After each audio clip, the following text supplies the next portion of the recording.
Hey everybody, Joseph Rothschild here, aka Mono Bluetron, back again with another episode of 10-Minute Testing. Well, it's been a long week. I day 2'd Nats, I got engaged, but most importantly, there was new TCG exclusives released. These new monsters, called Dangers, are cryptids, and they work well with one of my favorite archetypes of all time. So let's take a peek at Danger Dark World.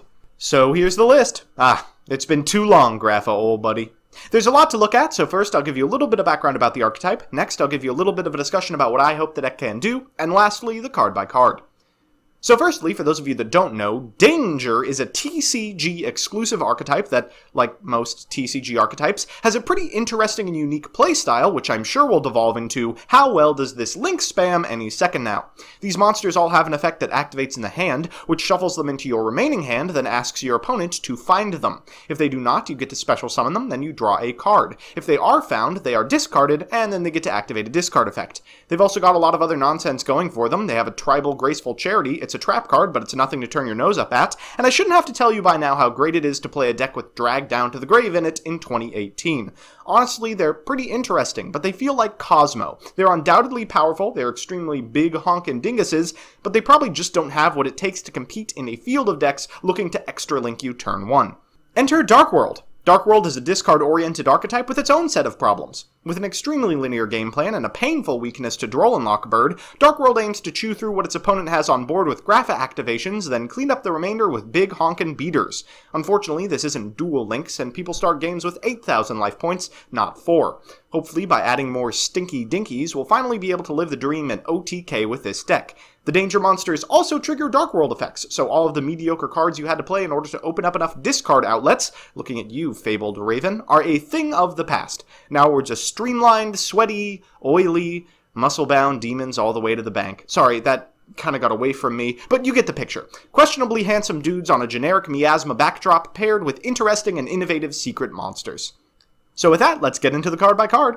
First, we have our Dangers, 3 Bigfoot, who when discarded destroys a face-up card on board. Not quite Grapha, but we'll take it. Next is Nessie, who searches a danger when discarded. After that is 2 Chupacabra and 1 Jackalope, which I'm almost positive is the wrong ratio, but you need names and Jackalope is the worst of them. Chupacabra returns a danger from grave to hand when discarded, and Jackalope specials one from the deck in defense. For Dark Worlds, we have 3 Grapha, 3 Snow, the Searcher, 3 Brow, is that a Zodiac weapon? And 1 Beige, a holdover from old versions of the build which occasionally need to use a discard outlet to get a monster on board for Grapha. For spells, we've got 3 copies of Allure of Darkness, 2 Trade-In, which triggers Dangers, 3 Drag Down to the Grave, 3 Dark World Dealings, 3 Gates, and a Foolish Burial. For traps, we have 3 Danger Zone, the Graceful Charity, 2 Infinite, the hand trap that doesn't suck with Drag Down, and 1 Skill Drain, the reason to play the deck. In the extra, we've got a slew of Xyz monsters. Hope Harbinger, the Utopia Boys, Tornado, Castel, Abyss Dweller, Grampulse, Leviair, and then the links. Borlode, Saruya Skuldread, Nightmare's Unicorn, Phoenix, Cerberus, and Mermaid, and finally the new Dark Link 2. So with that, let's jump into the games. Our first match is up against Lunalite. We are going second, and we aim to do so every single game. You gotta attack to win, kids. But it comes in handy in this particular matchup because I am not looking to get OTK'd. Our opponent can't go all the way, but they can go pretty far. They're going to start by activating the effect of Lunalite Black Sheep to get a copy of Polymerization in their hand, then normal summoning a Kaleido Chick, sending a copy of Cat Dancer to graveyard, and special summoning Panther Dancer, afterwards using the effect of Kaleido Chick and Black Sheep to return Kaleido Chick and the Polymerization to hand. We draw into a Nessie. That's great news because we otherwise have too many spells and traps. We're going to go for a Bigfoot. We hit it, and that Nessie's going to add a Chupacabra to hand. We hit that as well. Snow is going to add a copy of Gates of Dark World. We're then going to activate a Drag Down to the Grave to sculpt our opponent's hand and draw a couple of cards. We Allure of Darkness into another Snow, so we'll get rid of that with Dark World Dealings and use that effect to get Grapha to hand. We'll drag down one more time, effectively bricking our opponent. Panther Dancer, of course, cannot be destroyed by card effects, but it doesn't hurt to try. We'll get over for 200 points of damage, followed by 3,000 and 1,800. We have a Skill Drain set, and we know our opponent's hand, so we'll go into a Hopeless Harbinger in order to prevent that Polymerization from wrecking us. Our opponent draws into a Perfume, and I guess we have to negate that now, but still pretty good. They're going to use the effect of Kaleido Chick, but we can Skill Drain it so it remains on the field as a stinky dingus. They're then going to Polymerization into a Cat Dancer in defense mode, but that's not particularly scary. They're going to change the attack of our Hope Harbinger to 0 and add the Poly back to hand, but that's not a big deal. We're going to start by activating the effect of Gates of Dark World to draw some cards, then we're going to activate Dark World Dealings, hitting a Grapha. Wow, that feels good. We'll go ahead and try to destroy the copy of Cat Dancer. They'll use the effect of Crimson Fox. We gain a little bit of life points. Then we'll use Allure of Darkness, miss, then activate Danger Zone, hit. We get Bigfoot and we get Jackalope. That's really good news for us because we can now destroy the Cat Dancer and they will concede. So, a pretty convincing game 1, but before you get your hopes up, let me remind you, it was against Lunalite. I'm not saying Lunalite is a bad deck per se, but occasionally it loses to Lunalite. So do with that information what you will.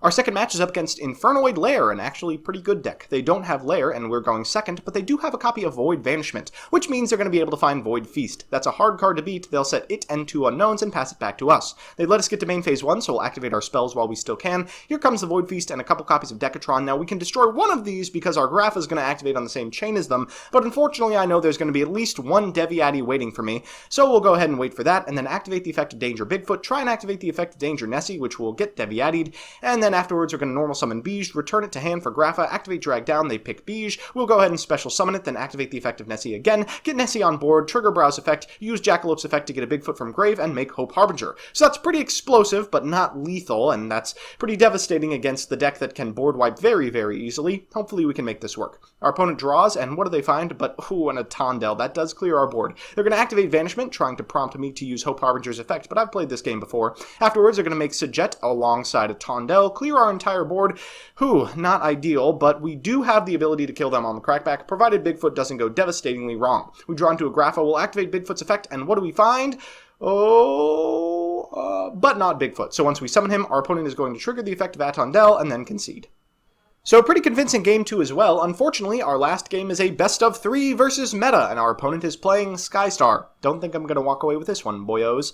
They get to start, which is usually pretty good, but don't want to let Trickstar set up. They're going to go ahead and use Light Stage and Candina to get a Licorisica to hand, then return that Candina as well, and pass it back. We don't want to get Droll and Lock looped, so we'll set our hand to start, and we don't want to burn to death, so we're going to try and kill that card with a copy of Grapha. We're going to send Grapha to Graveyard, we hit the Licorisica, so things are looking okay. We're going to go ahead and activate Allure of Darkness, and a second one as well. We find a Bigfoot, we'll go ahead and activate it, and here's the reincarnation. Oh look, a second Bigfoot. They don't hit it, so we'll Grapha the Light Stage, use Dark World Dealings, which gets Ash Blossomed, held onto that one for a long time, and then we attack directly for 3,000 points of damage. Our opponent draws, and what do they find? But, oh, another Light Stage. They'll go ahead and activate that for another copy of Licorisica, then use Jamming Wave to destroy our Danger Zone. We'll flip it up, and whoo, we whiffed. Okay, well, they'll activate a Startup Engage for a copy of Widow Anchor, they'll Terraforming for another copy of Trickstar Light Stage, and this is the end of the game. Here's Lilybell, they'll normal summon Candina, get themselves another copy of Reincarnation, then attack for 800 points of damage directly, using Light Stage's effect for another 200, getting a Licorisica to hand, attacking for 3,000, attacking for 2,000, and then porting out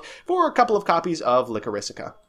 Alright, so it's time for game 2, and I am not making that mistake again. We're going to go first. We'll start by activating an Allure of Darkness, and here is an Ash Blossom. It looks like my opponent has learned from the previous game. We're going to fire off a second one, and we draw into, another Grapha. That's pretty good. We'll drag down that one away. Unfortunately, we can't destroy anything. We'll set one and pass.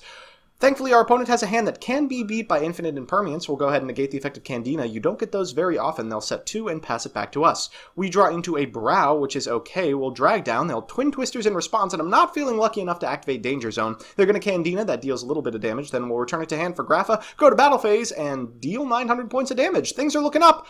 And there's Scapegoat. Oh, God. How is this card still legal? Oh, my goodness. Well, for turn, they draw into a copy of Trickstar Light Stage, so it looks like there was nothing we could do anyway. They're going to get a copy of Candina, use its effect to get a copy of Trickstar Licorice, then they'll go into a Link Spider, a copy of Cerberus so they can destroy our Grapha. They will do that. They draw into Terraforming. Oh, what a rip. For another copy of Light Stage, they'll get Lilybell, then they'll link into another Link Spider, a copy of Goblin, and start attacking. They do 1,000 off of the Link Spider, 16 off the Cerberus, 13 off the Goblin, 800 off of the Trickstar Lilybell, 200 off the stage. That's going to return a copy of Licorice to hand. They'll use its effect, returning the Lilybell for another 1,800 points of damage, and I live till next turn, not with the Reincarnation engraved. That's going to be it. Unfortunate. So we're back with the deck, and I hate this. I hate this so much. It keeps happening. I love this deck, and its problems have nothing to do with it, or with any of its individual cards. They're great. Or with the Dark World pieces. They work so well together. The problems just kind of have to do with Yu-Gi-Oh! I mean, you remember when Cosmo came out, and they were just kind of unquestionably broken out of the box? They were these strong main deck monsters that all just chained into each other.